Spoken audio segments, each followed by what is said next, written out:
Hello guys, আমার নাম নিশান এবং আমার বাসা নওগাঁ জেলায়। আপনারা মনে করতে পারেন আপনাদেরই একজন ফ্রেন্ড আমি। আমাদের আজকের বিষয় মনোবিজ্ঞানের এমন 5টি ট্রিক্স যা জানলে আপনাকে কেউ হারাতে পারবে না। তাই ভিডিওটি স্ক্রিপ্ট না করে মনোযোগ দিয়ে আমার কথাগুলো শুনতে থাকুন। তাহলে চলুন আর আজাইরা কথা না বাড়িয়ে আমরা চলে আসি মনোবিজ্ঞানের মূল 5টি ধাপে।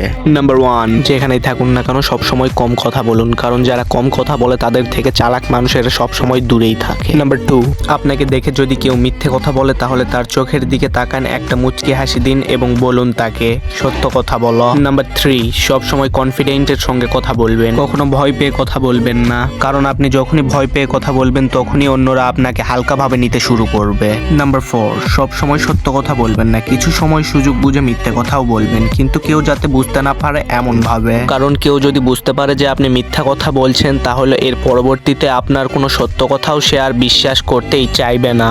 And then number 5 and most powerful, সব সময় এমন ভাবে কথার মধ্যে লজিক দাও যাতে কেউ তোমার কথার মধ্যে কোনো ভুল খুঁজে না পায়, এবং বাড়তি কথা কখনোই বলবেন না। আপনার যা বলা দরকার আপনি শুধু সেটাই বলবেন এবং লজিক সহকারে। আমার কথাগুলো শুনে যদি আপনার উপকার হয় তাহলে আমাদের চ্যানেলটি অত্যন্ত ছোট হওয়াতে আপনি এক্ষুনি আমাদের চ্যানেলটি সাবস্ক্রাইব করে দিন, ভিডিওটিতে একটি লাইক দিন, দেন আপনি এর পরবর্তীতে কী ধরনের ভিডিও চান সে সম্পর্কে একটি কমেন্ট করুন। দেখা হবে আবারও একটি নতুন ভিডিওতে।